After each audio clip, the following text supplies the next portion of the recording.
Welcome to the regular council meeting of Tuesday, November 7th, 2023 at 4:40 p.m. in council chambers and via Zoom.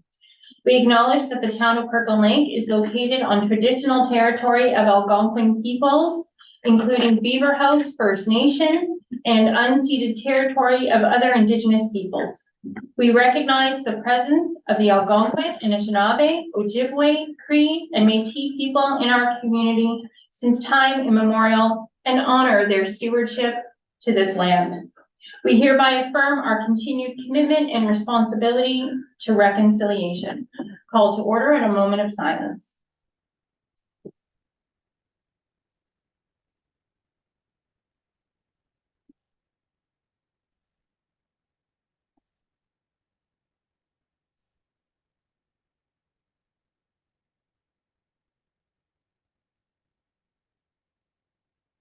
Item number 2, approval of the agenda. Moved by Councillor Janice Ranger, seconded by Councillor La Chava. Be it resolved that the agenda for the regular meeting of council held on Tuesday, November 7th, 2023 be approved as amended to include item 8.3, bylaw number 2375. All in favor? Opposed? None noted. Item carried unanimous. Item number 3, declaration of pecuniary interest. None noted. Item number 4, petitions and delegations. There are none this evening. Item number 5, acceptance of minutes and recommendations. Moved by Councillor Casey Owens, seconded by Councillor Dolly Dykens. Be it resolved that council approve the minutes of the following meeting. Minutes of the regular meeting of council held October 17th, 2023. All in favor? Opposed? Item carried unanimous. Moved by Councillor Rick Owens, seconded by Councillor Patrick Riley. Be it resolved that council receive the minutes of the following meetings. Minutes of the Kirkland Lake Public Library Board held September 21st, 2023. Minutes of the Temiskaming Municipal Association held October 26th, 2023. Minutes of the District of Temiskaming Social Services Administration Board of Directors held September 20th, 2023. And minutes of the Temiskaming Health Unit Board of Health held September 6th, 2023. All in favor? Opposed? None noted. Item carried unanimous. Item number 6, report of municipal officers and communications. 6.1, municipal accommodation tax bylaw. Lloyd Crawford, treasurer, and Dan Laverdew, manager of economic development and tourism. Evening, Madam Mayor, through the council. Say up front, this one's been a while in coming, eh? So you have the report in front of you. I'm just going to hit a few key points here, if you don't mind. And then, if you want to interrupt and ask questions, I don't mind that either. And the new guy is here to talk about the development side of things, if you have questions in that area. Okay? So the process started in 2019, which most of you are aware of. It's been something of a challenge to keep it moving. Our biggest issue at the start was finding a partner for the tourism side of the equation, which we never truly found. So we kind of went out and created our own, which is that corporation that you all approved previously. Within that structure that's been created now, there's a couple of things I think you're aware of, but if you don't mind, I'm just going to kind of restate them. And so the VAT tax only applies to short-term accommodations. There's all kinds of definitions built into the bylaw and stuff like that about what short-term really means. The revenue allocation that's going to come out of it, that's the 50-50 model we've been hearing quite a bit about. But it's important to recognize that the 50-50 happens after the administrative charges that the municipality incurs. You'll see later in this report, right now, we're estimating it at about 5%. We're required to pass a bylaw, which is hopefully what we're doing here tonight. Start date. So this is we're hoping for January 1st, 2024. When I say hoping, it's really just a case, this is our first time through it. So we're going to see how fast we can kind of pivot. We have all of the short-term accommodation providers in town have to register. and stuff like that, so we're kind of winging it in the sense of it's an estimate to see how fast they pick up their responsibility and what we can do to keep it moving. The rate is gonna be 4%, we're recommending 4%. That's consistent with other municipalities that we've kind of done our research on. It applies to all, even though we've mostly talked about motels, hotels, whatever. It really applies to basically everybody in town, the way the bylaw is written. So, anybody who has short-term residential that they're renting out stuff, then they're part of this mix as well. The exemptions, there's a very long list of exemptions. Almost all of them are very common sense. When you read them, you're not really anything scary or surprising in there.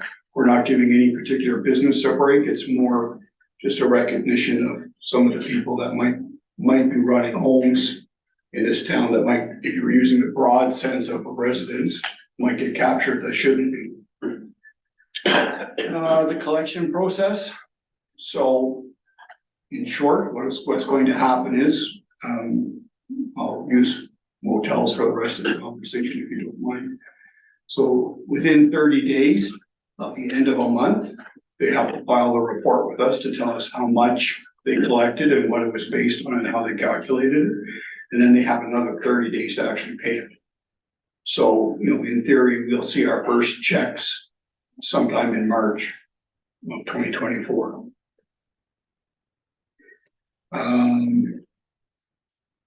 So next steps, there's a few of them there. So we have a hold a public meeting, which I guess tonight we're announcing, and then in the next before the next council meeting, we'll have a short, well, could be a long public meeting depending on who shows up. We've included, so for an education purposes, because we expect there to be all kinds of questions. There's been some staff that have a great deal of effort into producing a frequently asked questions documented in here. And it really seems to hit most of what we're expecting to hear, concerns and stuff like that. If you think something's missing from it, let us know. We're trying to make this go as smoothly as possible for everybody. Again, so the register accommodation providers, so depending on what you do to this evening, we'll probably get that stuff out as quick as possible and start fielding phone calls and stuff like that. And hopefully everything will be in place before the end of the year. We'll have a list of accommodation providers. There's a recommendation in the report that, so we go back to the 50% breakdown.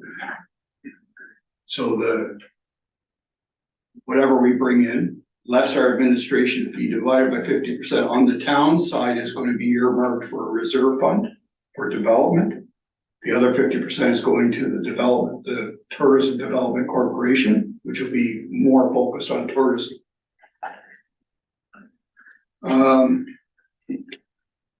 Page 6 of the report, you can see there's a little blurb on financial considerations. Now, keep in mind, this is pure estimate. We're just kind of picking numbers based on what we know of the town and some of the figures we've heard and seen some other reports. At this point, we're not confident in what that number will be, but this kind of at least explains how the division happens and, put some numbers in place that we could be hopeful for. That's basically everything that I wanted to specifically kind of point out. At this point, I'd be happy to take questions. Councillor Owen, sorry, before I open up the floor, I just want to say how pleased I am. This is one of the initiatives I started in my first term on council. So to see it come to fruition, it's a big, important day for me. It's a big, important day for the town. I believe that it's going to bring tourism funds to Kirkland Lake, and it's going to be well utilized. And the economic development portion is going to be a driver for our community. And just congratulations to the whole team that it's finally come to the table again. And we're almost there. We're almost there after tonight. So just, it's a great job. And thank you so much for all the hard work. Go ahead, Councillor Owen. Through you, your worship, to the treasurer. You stole half of what I was going to say, but I too am very excited about this. I think this is one of the most exciting things that we've done in the last term is when this started, and then this term. The potential for this is huge, I believe. The potential for putting Kirkland Lake back on the map through the funds that we're going to get for tourism development is huge. I'm not sure that the people in the community realize, yes, we're gonna start slow, I'm sure. The money's not gonna come in and like winning the lottery, but the potential, the long-term potential of this project is humongous. And I was just looking under financial considerations, and it lists 3 hotels, but there's actually 4. And I just want to make sure that you're aware. And the old funeral home on, they also do short-term rentals. I know they like to put themselves forward as a bunkhouse for contractors, but they do short-term rentals as well. I just wanted to make sure that we're not going to miss any of this potential revenue. But thanks a lot. This is like, I believe this is huge. It's gonna help, potentially help the town. I know I've had to travel a little bit in the last year or so, and you know what? You get your motel bill, it's on your bill, you just pay it. You don't question it, like it's just there, like you pay it, and you walk away. So 4% is not a huge amount when you look at what you're paying in provincial taxes and everything else on that bill. So thank you. Through you, Madam Mayor, just a comment. I know they characterize themselves, they don't characterize themselves as a hotel, but you'll see in the definitions and that they would certainly be, you know, subject to this particular tax and an awful lot of other people. You know, it's not, we use the hotels as our example, but you know, the list could be quite extensive. And with regards to trying to identify them, you know, once we get the registrations coming in, then we'll have an idea of how much of an effort we have to get out there and, you know, beat the bushes for what we know. You know, we have some knowledge of what already exists out there. And we'll have a better idea at that point, how much effort we have to put in to kind of fill it in. Thank you. Anything further from members of council?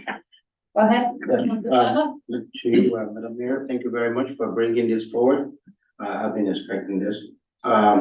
This is a common practice everywhere you go now, to go out of town. You pay that along with your bill.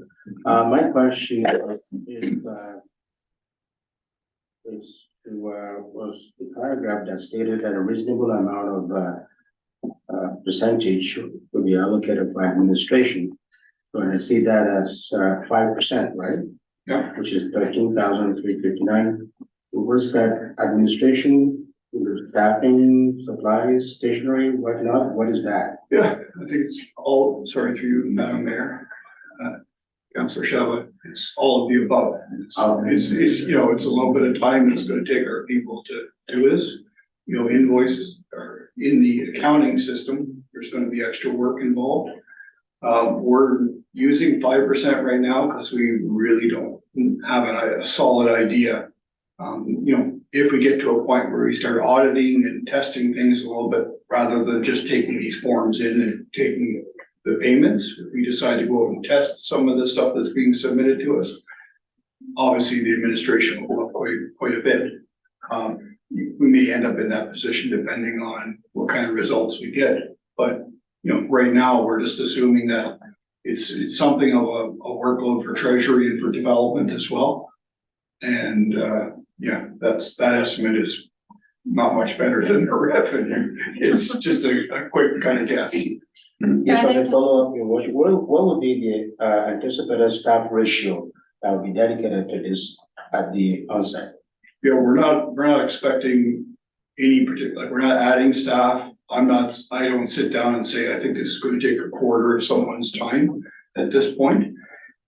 I'm really not sure in the sense that, you know, if people are good and give us the information we're asking for, if they register and they produce the documents we need, it's not that huge an exercise, you know.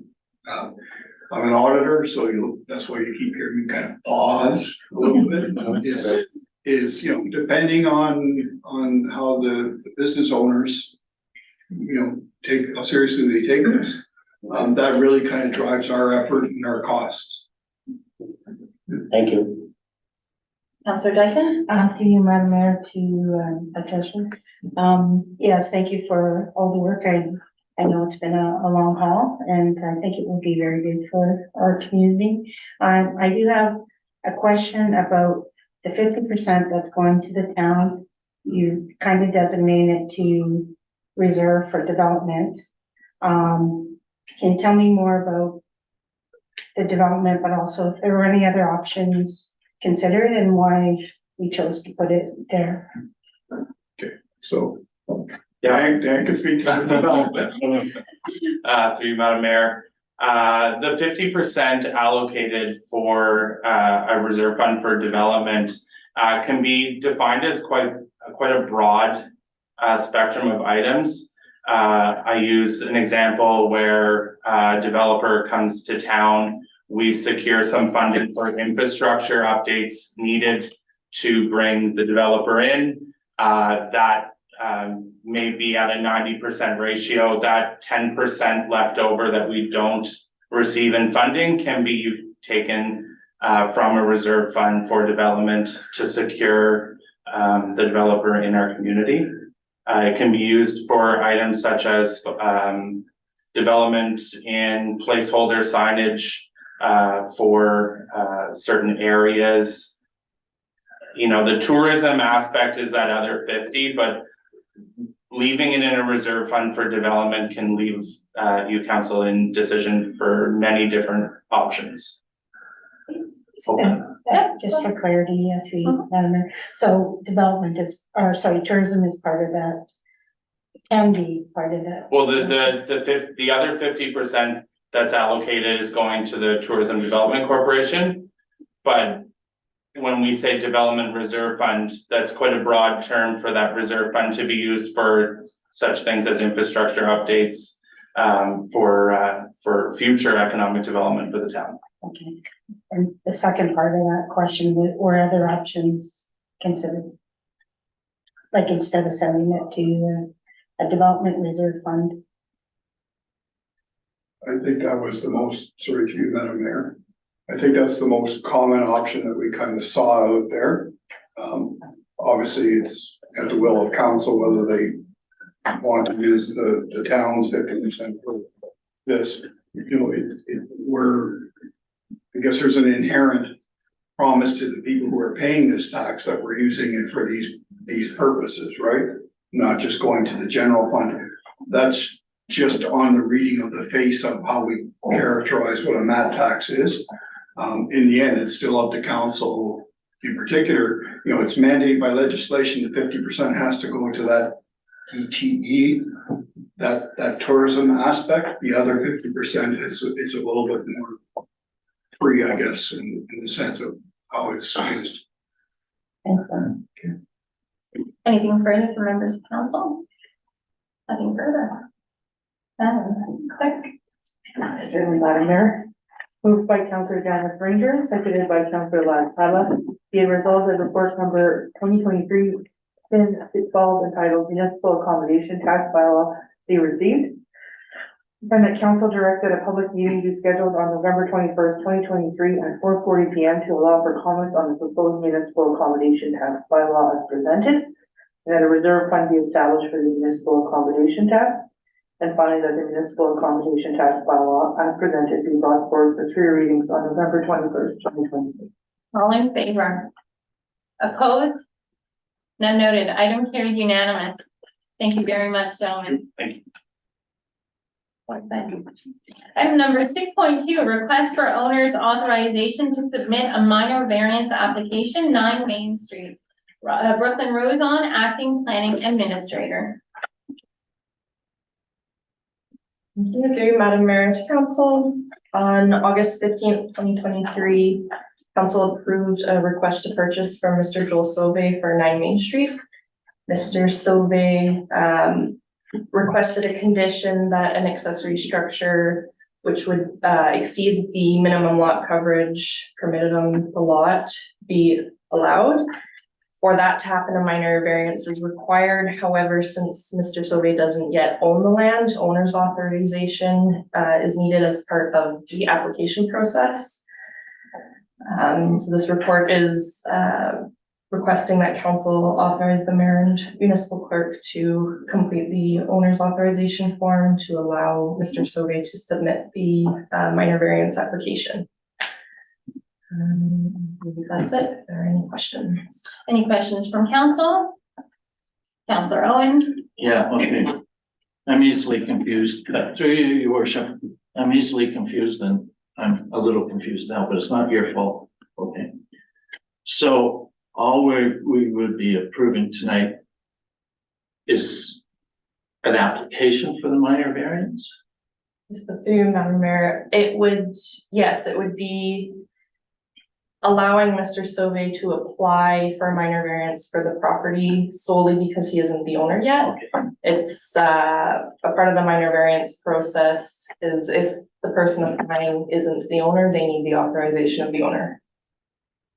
Yep, follow up. through you Councillor Owen? again, Madam Mayor. So let's say we vote to do this, then he applies for the minor variance. Then is that when notice goes out to the neighbors? So through Madam Mayor, yes, this is permitting him to apply. And then it goes through the whole minor variance process of being circulated to public and going through the committee of adjustment. Thank you. Councillor Dykens? How did you read my mind? Yeah. Through you, Madam Mayor, Brooklyn. So, I was a bit confused too. So a person applies for a minor variance for a property that they don't own, they can do that? Yes, so through you, Madam Mayor. I think for the most part, that happens in instances where say someone is a manager for a rental property, but not the owner, or they're renting a property themselves. But to do the work that they want to do, they would need the owner's authorization. So it's already built into the application process. That's a part of the Planning Act, so.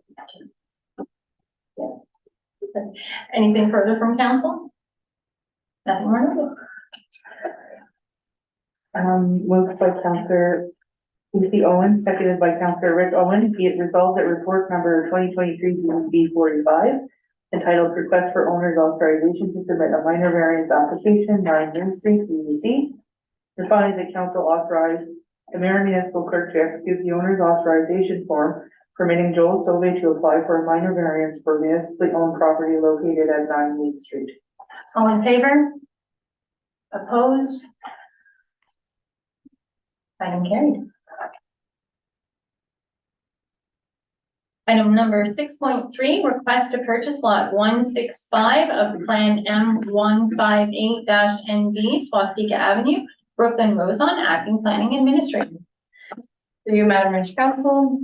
So this report is being presented for information purposes regarding a decision by council on October 3rd, 2023 to sell lot 165 of Plan M158NB to Mr. Tyler Letellier for $3,500. This lot is located on Swastika Avenue and is vacant with no municipal services. Notice to the public was circulated in the newspaper and on the town's website, and a bylaw authorizing the sale of the property will be presented later in the agenda. Any questions from council? None noted. Madam Clerk? Moved by Councillor Patrick Kiley, seconded by Councillor Janice Ranger. Be it resolved that report number 2023-DEV47, entitled Request to Purchase Lot 165 of Plan M158NB, Swastika Avenue, be received for information. All in favor? Opposed? Item carried unanimously. Item number 6.4, thank you, Brooke. Item 6.4, Food Cycler Pilot Program Update. Brian Springer, Manager of Operations and Environmental Services. Good afternoon, Mayor and Council. Thank you for having me. Through you to Council, I'm here today to further discuss the Food Cycler Pilot Program that was first brought to Council on March 7th to explain their product line of in-house food composters and the goal and benefits of such a program. On September the 19th, 2023, Public Works was directed to create a pre-survey and pre-registration to gauge the local interest in the food cycler pilot program within the community. This report is presenting the results of the survey and with further recommendations. The survey results indicate that enough public interest exists for administration to recommend that the town participate in the pilot program. Initially, the survey results were poor, being 14 units ordered during the first 3 weeks of the survey. We modified the Facebook advertisement so residents could access the survey easier. In the following 10 days, pre-orders jumped to 56, resulting in a ratio of 60 small units and 40 large units were determined by extrapolating the survey results. Today, we received positive support for the proposed food cycler pilot program, and I'm open to any inquiry from council or anybody else. Thank you. Questions from council? None noted. Thank you. Oh, sorry, just maybe. Councillor Dyken. To you, Madam Mayor, to Mr. Springer, just for clarity, so we're committed to 109 units. Correct. And then if for some reason we don't sell them or have pre-registrations for 109, we send them back. There's a cost to them. That's right, yes. There's a restocking charge. I think it was 25%. And we also are responsible for the shipping costs, which has been estimated, depending upon the number, ranging from $1,600 up to, say, if we sent everything back, $4,500 approximately. Okay. Can I make a comment? Yeah. I think this is a great investment for our community, and considering the last time we tried to do, or maybe not the last time, another time, there was very little interest, and this is very good interest. Thank you for your work. You are welcome. Councillor Owen. Yeah, just through you, your worship, to Mr. Springer. If the total cost is like over $4,000 to ship them back, like I know that's expensive, but yeah. Would it be cheaper for us to keep them and sell them over the long term?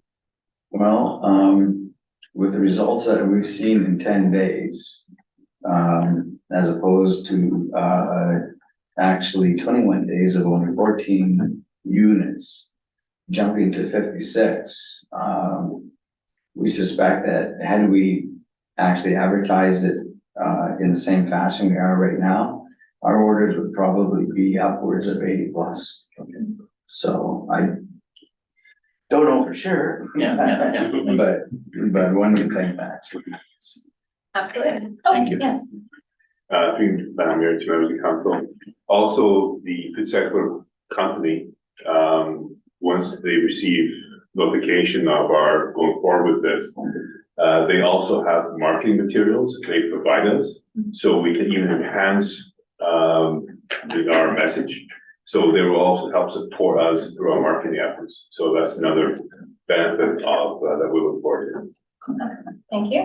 Anything further from, okay, Councillor Owens? I think this is awesome. I think it's also, if we compare it to when the town got the blue boxes with the automated pickup, at first it's like you would see one or two here and there.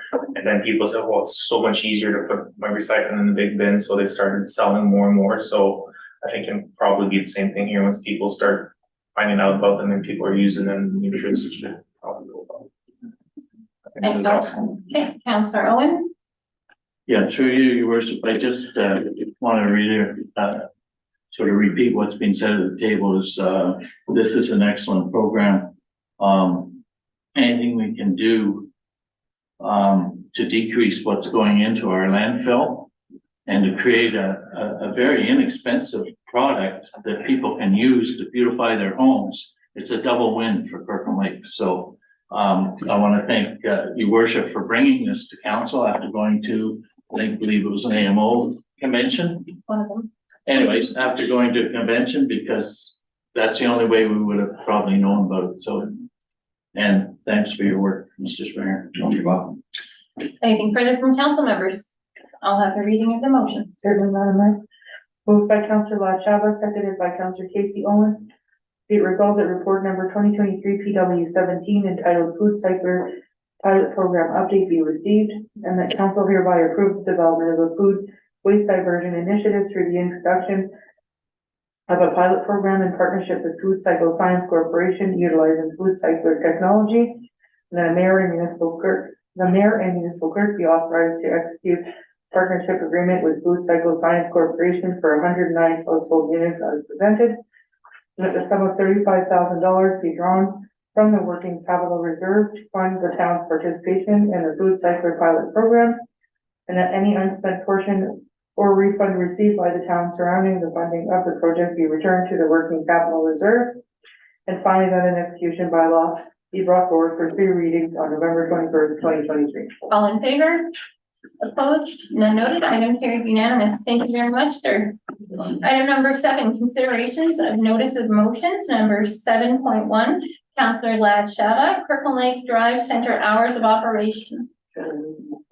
Oh, sorry. Yeah, I will get Madam Clerk to read the motion before you even start. No problem. Moved by Counselor Latchaba, seconded by Counselor Dolly Dykens. Sorry, just write the time here. We actually need to stop. Whereas the Kirkland Drive Test Center serves the residents from Virginia Town on the east side of Highway 66 and Saskatchewan on the west, and various towns and villages in between. And whereas the current hours of operation of 1 day a week are insufficient to service the vast geographical area and its inhabitants. And whereas the residents of the town of Kirkland Lake are making appointments at drive test centers in Timmins and Timiskaming stores, which materializes as an added expense and inconvenience given that there is a center in the town. Therefore, be it resolved that the Kirkland Lake Drive Test Center revert to pre-COVID hours of operations, which were 3 days per week, Monday, Wednesday, and Friday during peak season. And finally, that a copy of this motion be sent to the Honorable Pratmeet Sarkaria, Minister of Transportation, and John Vantoff, Member of Provincial Parliament for Timiskaming Crawford. Okay, thank you, Madam Clerk. Okay, Councillor Shaba. Okay, through you, Madam Mayor. This particular issue was brought to my attention by some of the people that involved in the drive test activities. So just to give you the lay of land, prior to COVID, they had 3 days or 4 days a week working hours. And during COVID, it was reduced to 1 day, just like every municipality, which was fine because we had COVID.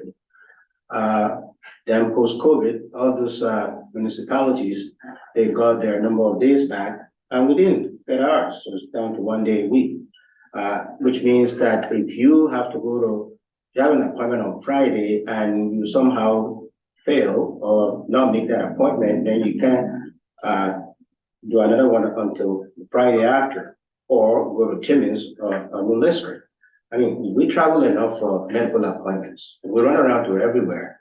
So we should really make sure that not only bring services to our community, and make sure that the ones that we get, we don't get reduction in them. We have to fight for them to keep them. So I think that I would like to endorse this because we need these services back to the way it was before COVID, which is about 4 days in the summertime, and I was told 3 days in the wintertime. So it's not a big thing to ask for. Those guys, they pay the rent 5 days a week where they are, and just a matter of staffing it so that people don't have to go elsewhere for services that are supposed to be getting here. So that's it. Councillor Dykens, as the seconder on the motion, it's your turn to speak. Thank you, to you, to council. Just one additional piece of information. It's my understanding that the level of business will warrant it being open 3 days a week. So it's just I'm gonna say a no-brainer that we need to support this. Thank you. Anything further from council on this motion? Councillor Owen. Yes, through you, your worship, do we know why it was cut back? I know it was cut back to one day, but do we know why it didn't come back up to 3 days?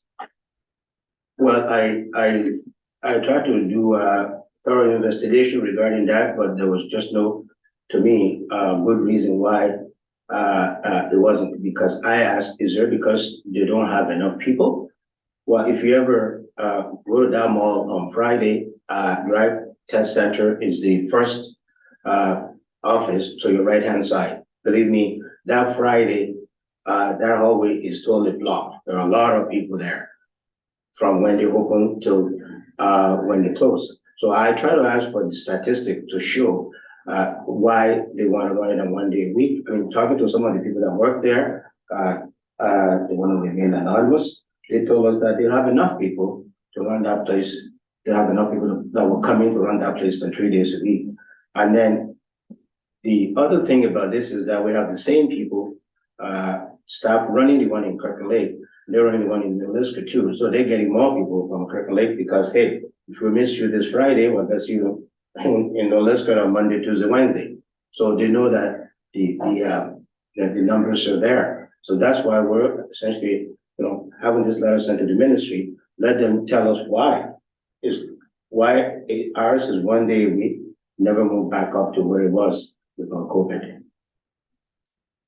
Councillor Owens? Just a bit of concern on this one. For one, it's a private company offering the service, so I'm not sure if the ministry could even answer that question, since it's a private company. Also, because of my work, I've kind of got the unique opportunity to ask the questions directly to the clientele. Because a good chunk of my students are the ones that are learning to drive, getting their G1s, their G2s, and what goes with that. So went around today and asked the question. I knew it was coming and kind of caught them off guard. I didn't know where I was going with this, but so I've asked if it was an issue getting an appointment at our drive test center, and all of them said no.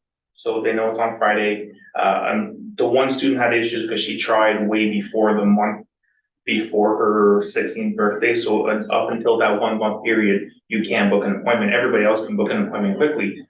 So if everybody has access to an appointment, that kind of gives me the impression that maybe the demand is simply not there. That's how I see it. So is this another motion that's just gonna get lost on someone's desk in Toronto? Councillor Shabbat? Okay, well, you're quite right. This is being run by a private entity, but that private entity, they essentially take their marching orders from the Ministry of Transportation. They're being paid to do that. Just like our highways are being maintained by a private entity, but then the government is paying them. So yes, I did talk to some of the students, but then of course some of our international students now that we have a lot of in town whereby they're aspiring to drive, to get their driver's license as soon as possible, especially in our town where there's no transit to get them around. So, and if you don't have a license or you can't get it on time, that's double whammy. So, I would like the ministry, who's in charge of this, who can determine if it's going to be 1 day or 2 days or 3 days, to tell us as to why that has been drastically reduced to 1 day a week. After COVID, where other communities, they've gone back to where they were before. It's a simple request, and that's what they have to think. So myself, I just have a point of clarity. You keep saying in your answers back that you just want to know why, but that's not what your motion reads. Your motion reads that you want them to revert to the. Yes. Yeah, I want them to revert to post-COVID, and if they don't want to revert to post-COVID, I think we get a reason, right? I'm not gonna put it there to tell them to give us a reason why. I want it to be very, have a positive outcome to this. I want them to revert to post-COVID. If they don't want to, then we need an explanation, right? That's not in the motion. No, that's not. No, I don't- Okay, so I just want, for clarity's sake, I just want to ensure all of council knows what they're voting on when Yes, they yeah, vote. no. Okay, perfect. Anything further from members of council? Yeah, Councillor Owen? Yeah. Now that I know that it's a private corporation that's offering that service, I'm not sure that as a counselor, it's my position to tell them or make a suggestion that they'd be forced to do something that they're not doing. They're there to make money. Although we view it as a service, and yes, it is a service, but they're in business to make money, and I know nothing of their business. So I'm not really comfortable as a counselor trying to tell them how to run their private business. Counselor Kylie? I don't feel we're telling them how to run their business. We're asking the MTO to enforce regulations or scheduling that was in effect before COVID and put it back on track. I don't think it's any reflection upon the service provider at all. Counselor Shabbat? Yeah, your worship, to answer the question, I did speak to drive test people. And they indicated that it's totally out of their hands, that they get their directives from the Ministry of Transportation. As to how many days to open in a week. And again, you know, maybe I should just remind everybody too, when we talk about snow removal on the highways, that's what we can do. We have a contractor doing it, and all our complaints are directed to the Ministry of Transportation. But they're the ones that essentially telling the contractor, hey, this is how much you put into, the effort you put into maintaining our roads. So back to this issue at hand, it is the ministry that decides on how many days that it's open, they can totally out of their hands.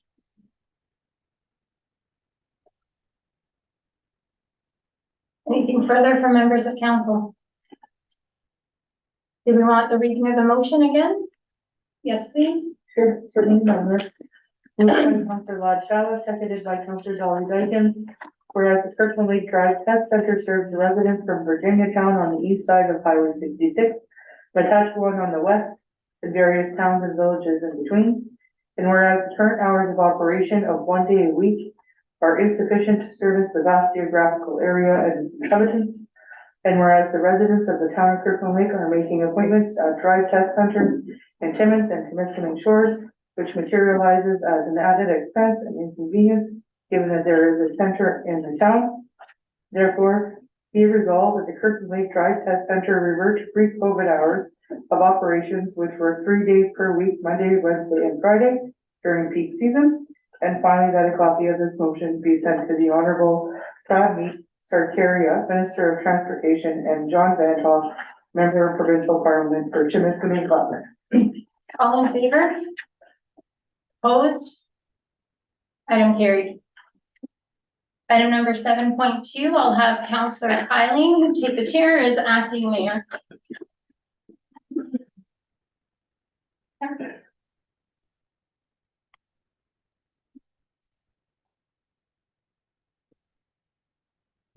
Motion for you. 7.2, traffic calming recommendation. Okay, moved by Councillor Rick Owen, seconded by Mayor Stacey White. Whereas council acknowledged that residents of the town of Kirkland Lake have a right to a safe environment. And whereas Kirkland Lake's development as a mining town has led to a road network with unique intersections and blind spots. And whereas the town has been vigilant in addressing past road safety concerns by installing radar signage and implementing other traffic calming measures. And whereas despite these efforts, additional education and signage may lend to enhance road safety and complementary traffic calming. Therefore, be it resolved that a report be brought forward on the strategic application and costs of acquiring traffic calming cutout signage prior to the 2024 budget deliberations. Councillor Owen, would you like to speak on behalf of that motion? Yes, when I was at AMO this year, we were walking around the trade show and I saw a calming, traffic calming device that I'd never seen before. And I'd like to say I literally stopped in my tracks when I saw it. If I didn't, I certainly came very close to stopping. And what it was a cutout of a little girl. It was about, probably about 4 feet, 4.5 feet high, holding up a sign with a calming, traffic calming message on it. And I wasn't even looking for traffic calming, information when I was walking around the conference at that point. So what I like about it is we often get blinded by signs. Signs are basically rectangular, triangular, and whatever the stop sign is. And we tend to see them, but they don't really register. Whereas this is an actual cutout. They have a male cutout and they have a female cutout. It grabs your attention because you're not expecting it. So I think it would be effective. I like it far more than things like speed bumps. We already have enough speed bumps in town. I don't think we need to add any more, although we're working on them. Just on Allen Avenue alone, there are 3 blind spots, one at 3rd Street, one at 2nd Street, and one at Allen and Government Road. Then we have the intersection by the Pronto store where we've got 1, 2, 4 or 5 streets converging into one place. We have the situation at St. Jerome where we just put in a 4-way stop in our attempts to make the community safer. So I believe this is definitely worth looking into. I didn't ask, but I suspect that these are portable, that we'd be able to move them from location to location. So, and if memory serves me right, they were priced at about $500 a sign, which is a very reasonable cost. And I'm really hoping that the report will come back recommending we buy 2 so we can try them, that we allocate money in the budget to buy 2. I can't put enough emphasis on the safety of children, because children are excitable and you can teach them all you want and they're gonna run across the road. I know I did when I was 5 years old and got hit by a car. I don't want that happening to any other kids, so I'll just leave it at that. Mayor Stacy, would you like to speak on behalf? Yeah, definitely. So as the seconder of this motion, I feel like it's important because we have made great strides in trying to utilize our traffic calming measures effectively, but we continue to get complaints, especially in school zones, safety zones. We continue to get these complaints, whether they're written in social media or written directly to council members and to staff. I think these signs in particular are a good way to mitigate these issues. Like Councillor Owen said, we get used to these signs. We get used to the square signs. The ones that we're talking about is a child. It will shock you into taking notice, at least for the first little bit, and I think it's well worth investigating. Any other comments from council? Councillor Shabba? I really like this motion go to the Police Services Board. Well, I mean, let them have a look at it and provide input. It is the way to do it. Because when we have a expert on it, I mean, maybe have experience with some of this thing in other municipalities, might be able to share with us and then that will come back to council. That's just a suggestion. And number 2 is, how would this work in winter time when we have sometimes we have about 6 feet high of snow? The reason why we don't, speed bumps are not very common in Northern Ontario is the fact that you have to plow the road. And speed bumps, if you put them on highway, they become a nuisance when you're trying to find the road.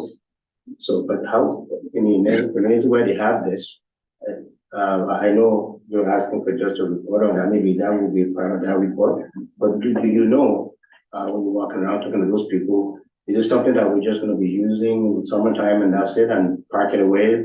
And I don't know how it works, but again, you're only asking for a report, but then you're going to say maybe we could buy 2 and all that, but we have to see the cost and benefit analysis of this if it's something that we're gonna be utilizing 3 months a year, and then park it in this, in the warehouse till next spring or so, I'm not too sure, if it's gonna be, money well spent. That's my opinion. Thank you.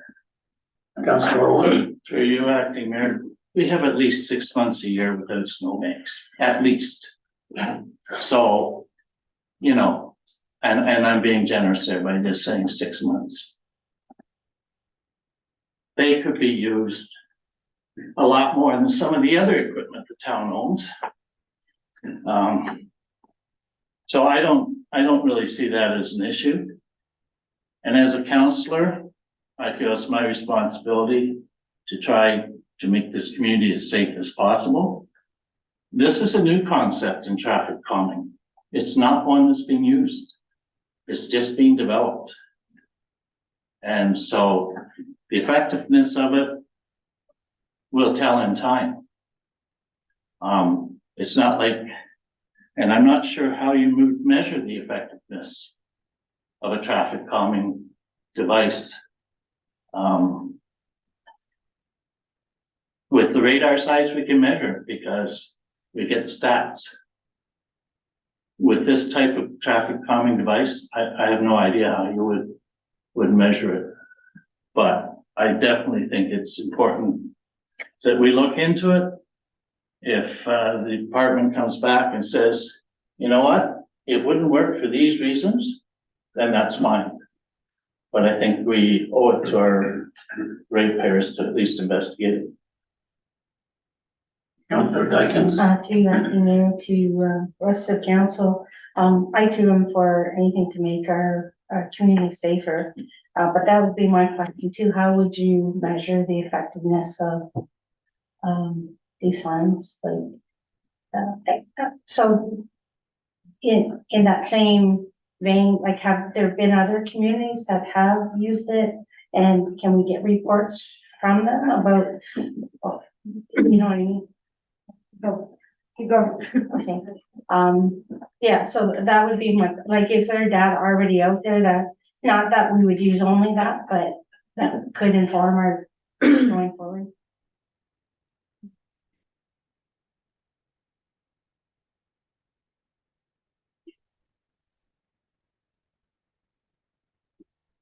So, Mayor Stacy. yeah, through you, acting Mayor Kylie. So a lot of these questions that are coming to Councillor Owen and I will actually be covered off on the report. So what we're asking for tonight is just the permission for staff to bring back the report. So all these questions, that's for staff to gather that information. We're just asking for a report to be brought to the whole of council regarding these traffic calming measures. Yes, through you, acting mayor, and this will be the last thing I say on this issue. I know if we do nothing, it won't get better. That much I know. Whether I can measure what a difference it makes, I don't know. But do nothing, and those blind spots, those tricky intersections, those dangerous situations will not get better. Thank you. Can we reread the motion? Moved by Councillor Rick Owens, seconded by Mayor Susie White, where council acknowledged that residents of the town of Kirkland Lake have a right to a safe environment. And whereas Kirkland Lake's development as a mining town has led to a road network with unique intersections and blind spots. And whereas the town has been vigilant in addressing past road safety concerns by installing radar signage and implementing other traffic calming measures. And whereas despite these efforts, additional education and signage may lend to enhanced road safety and complementary traffic calming. Therefore, be it resolved that a report be brought forward on the strategic application and cost of acquiring a traffic calming cutout signage prior to the 2024 budget deliberations. All in favor? Opposed? Duly noted. One This opposed. carried. Eric? Yeah.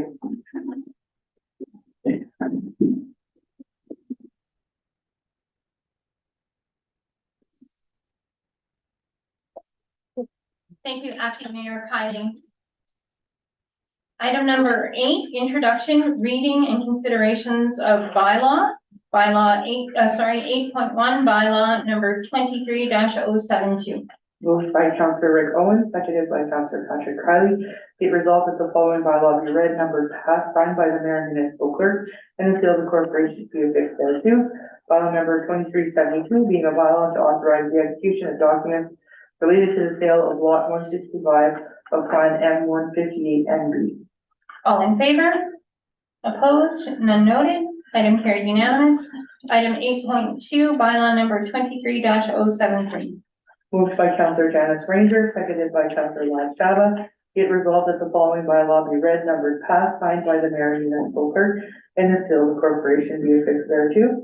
Bylaw number 2373 being a bylaw authorizing the execution of a contribution agreement with His Majesty the King in right of Ontario, as represented by the Minister of Transportation for the 2023-2024 Connecting Links Project Highway 66. All in favor? Opposed? None noted. Item carried unanimous. Item 8.3, bylaw number 23-075. Moved by Counselor Casey Owens, seconded by Counselor Rick Owen. Be it resolved that the following bylaw be read, numbered, passed, signed by the mayor and municipal clerk, and the seal of the corporation be affixed thereto. Bylaw number 2375 being a bylaw authorizing the execution of the third amending agreement with His Majesty the King in right of Ontario, as represented by the Solicitor General for the provision of police services in the town of Kirkland Lake. All in favor? Opposed? None noted. Item carried unanimous. Item number 9, questions from council to staff. There were none.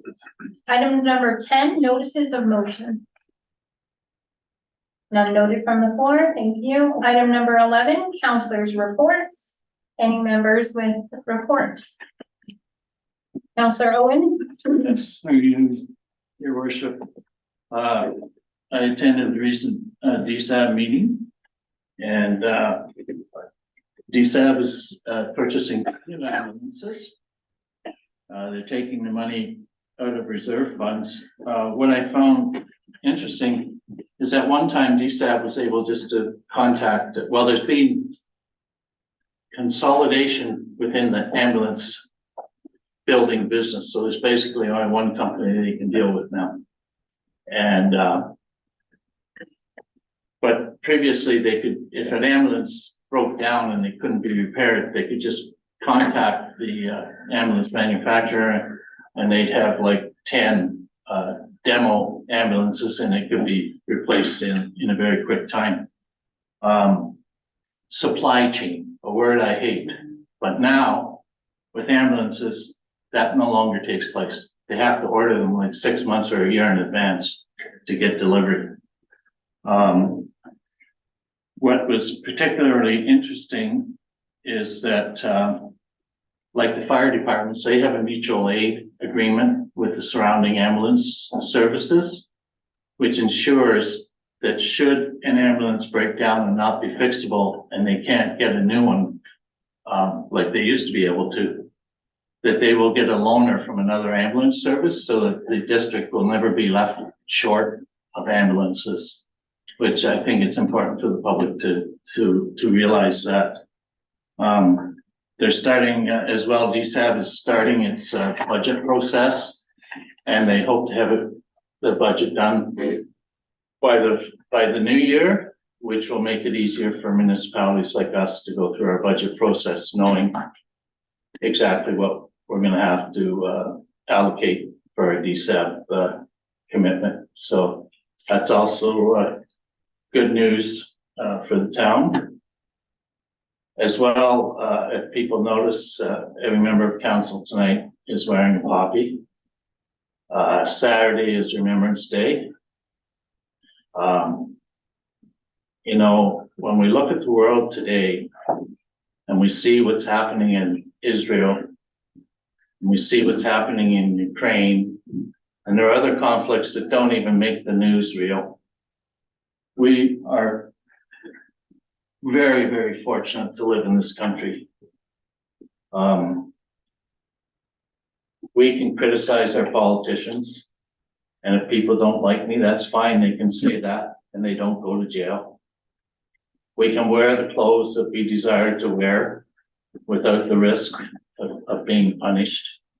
We can love who we want to love without the risk of being punished. And if we don't like our government, we can vote them out. And that's all because we had service people who went to war for us and provided other important services at home, including non-service people who worked in the factories to produce the bombs, to produce the uniforms, to support our forces. It's all because of these people that we can sit here tonight, and that I have the privilege of being an elected representative of the people of town of Kirkland Lake. And I think it's important, and I want to encourage everyone to attend Remembrance Day on Saturday at the 11th hour, of the 11th month, of the 11th day. And let us not forget. Thank you. Thank you, Councillor Owen. Anything further from members of council? Councillor Owens? I happened to be going by the fire hall on the weekend and our new to us fire truck, finally showed up. I was like a kid in a candy store and I pulled over and got to talk to the firefighters there and got a tour of this, new piece of equipment to us. And I just want to say, hey, our staff did an amazing job getting this truck to us. It was an awesome find, to be able to make sure our residents are safe and at a price that we can afford. So I think congratulations must go out to the staff that worked on this one. It was a long time coming, 3 years, but we got it done. And it's a beautiful truck. I'm excited for the parade to stand behind it or drive behind it. Excellent. Anything further from, okay, Councillor Owen? Through you, your worship, to Councillor Owens, I just want to know, did they give you a ride in it? Well, I'll put it this way, I've got offered to go up in the bucket thing and I don't mind being embarrassed in front of my students. I do it all the time. I do it for a living. I'm paid a lot of money to do it. Being embarrassed because of my fear of heights in front of firefighters. My ego cannot take that, so no, I did not get to ride or to go up on and. Lovely. Anything further from council members? For my part, I do want to acknowledge that we have now surpassed 1 year since election, and our inaugural meeting will, the year celebration will happen in between this council meeting and next. So I wanted to congratulate all members of this council. We have a lot to celebrate over this last year. It has definitely been a year that we can be proud of, and we're moving our municipality forward by great steps. Even though they are policy and procedure steps, they are going to make a huge difference in our community. I know there's going to be challenges coming forward in the next, 3 years before our term together is over. But I have to say, I am so very proud and thankful for each member at this table and in this room. It has been an honor to serve thus far with staff and with fellow council members, and I look forward to what we can all do in the future together.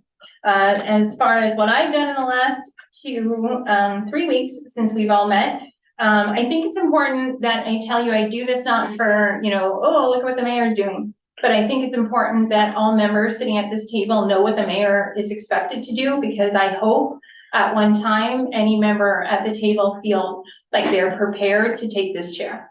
So this is why I list off all the things that I am fortunate enough to do and I am responsible for doing. And two, there's members out in the public that might want to have this chair next time. So they should know as well, even though they're not here with us in the room. So I attended 5 committee meetings, including the Tech Centennial Library Board. The library is currently seeking members to sit on their Friends of the Library committee. And if you are interested in giving your time to, this vital public service, please contact library CEO Cheryl Lafreniere over there. I had the opportunity to attend 4 in-services. In-services in the healthcare field are like little mini courses that you do. So that's why I use that term, including the land use planning from AMO. And I just took that a couple of days ago, and after which I was able to share some of the resources that they shared with the members. There was about 30 of us, from treasurers to directors to CAOs to council members. We were all in this call on Zoom, and the resources are really, really helpful, especially for those of us that sit on planning advisory or Committee of Adjustment. I took part in the Chamber of Commerce scavenger hunt for Halloween. This year, there was about 200 children registered, and as a person with kids that are 17 and 18 now and older, I was just so thrilled to be able to see all these itty bitties. Volunteers from the Gold Miners hockey team also took part in many, if not all, the locations. This is an incredible community building event, including many of our local businesses who donated candies themselves this year. I hear it was so successful that some of the stops came close to running out of treats. I know I say this very, very often, but everything that is good about Kirkland Lake comes from the volunteers in this community. We as politicians are but fortunate to play such a small role in the life that is Kirkland Lake. And in keeping with that, I want to acknowledge I was asked to speak briefly at the 100 Women Who Care event. And like I said, that evening, there are 4 board members, Barb Kiley, Angela Davis-Whitty, Jose Merrick, and Council Member Janice Ranger. Like I said that night, these women are truly inspirational and they inspire me all the time. When the community needs something, these women like jump in both feet all the time, and you often hear their names repeated time after time in every volunteer organization. And I don't know if anybody knows about 100 Women Who Care, but the idea is simple. You get 100 people in a room with $100 in their pocket, and whatever is gathered that evening goes to a charity and organization. And it is an incredibly impactful initiative, and I can't thank these ladies enough. Today, I attended KLDCS with Erica and Crystal from THU to engage the students before the Planet Youth and the Icelandic Model Prevention surveys are done tomorrow at the English High School. I only got to spend about 45 minutes there, but I saw about 50 kids engaged. They were asked what they thought was needed to make Kirkland Lake a better community for them.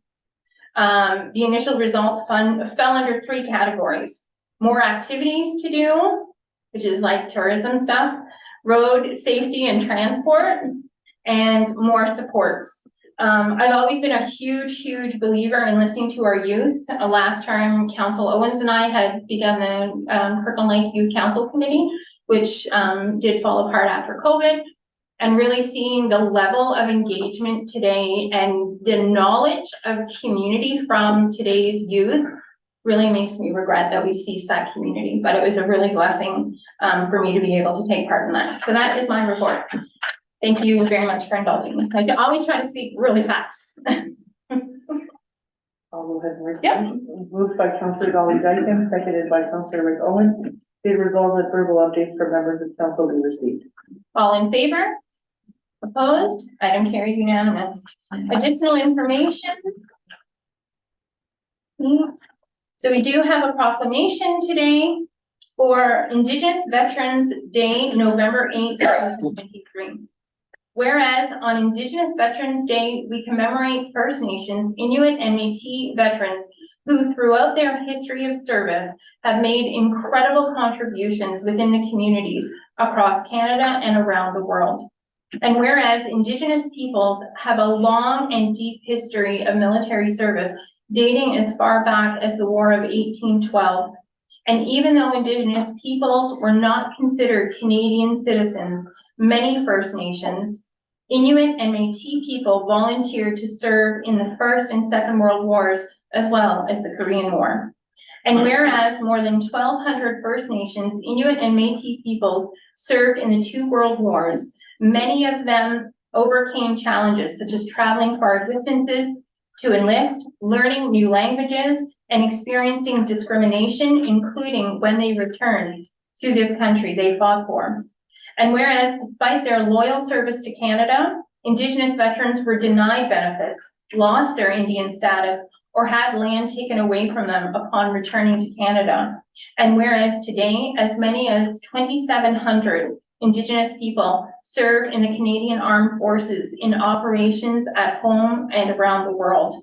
And whereas Indigenous Veterans Day is observed annually across the country to recognize this legacy, history, and significance of Indigenous military service to Canada. And whereas the town of Kirkland Lake acknowledge the bravery, courage, and sacrifices of all veterans who fought for the peace and freedom we enjoy today. On this day, we pause to remember and honor the Indigenous veterans who have served and continue to serve, and commit to a greater understanding of the barriers they face, as well as appreciation for their service to Canada. Now, therefore, I, Stacey White, Mayor of the town of Kirkland Lake, do hereby proclaim November 8th, 2023 as Indigenous Veterans Day.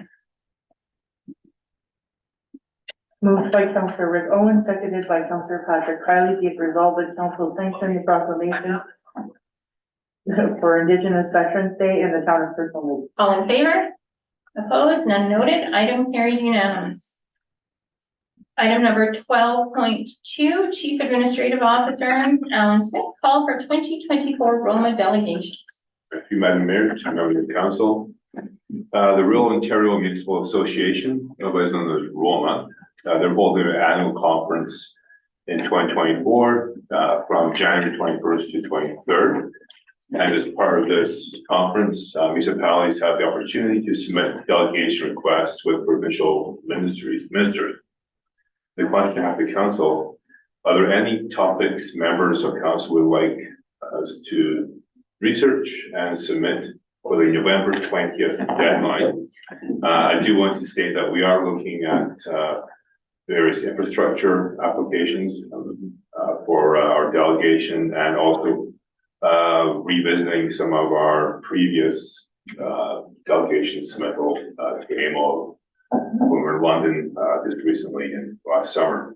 So if there's anything that council would like for us to research and to submit, please let me know. Councillor Shabbat? But is it something that we communicate to you now, or maybe communicate that to you later on?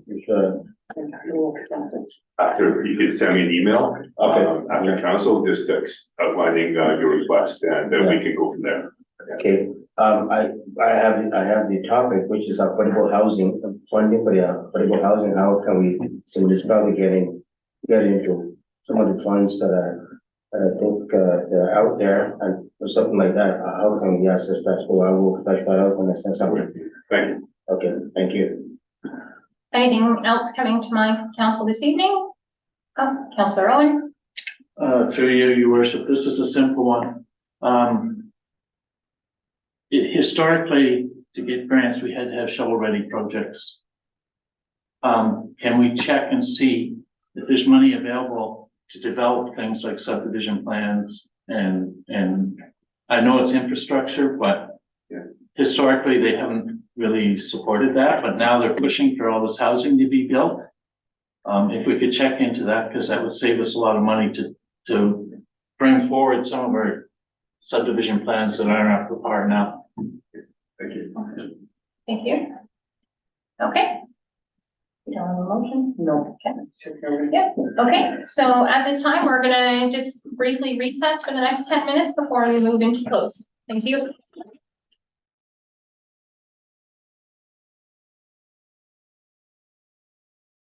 Everybody, after recess, we will now move into closed session. Madam Clerk. Moved by Councillor Janice Ranger, seconded by Councillor Lag Saba. Be it resolved that council adjourning in camera to section 239(2) of the Municipal Act 2001 as amended to discuss personal matters about an identifiable individual, including municipal or local board employees, labor relations or employee negotiations, advice that is subject to solicitor-client privilege, including communications necessary for that purpose, and a position, plan, procedure, criteria, or instructions to be applied to any negotiation carried on or to be carried on by or on behalf of the municipality or local board at 6:04 p.m. for the following reasons. Item 13.1, supplemental legal update on Town of Kirkland Lake Solar Inc. Item 13.2, collective bargaining, Ontario Nurses Association, which is also known as ONA, Local 213. And item 13.3, the Kirkland Lake Economic Development Advisory Committee appointments for the remainder of the term of council. All in favor? Opposed? None noted. Item carried unanimous.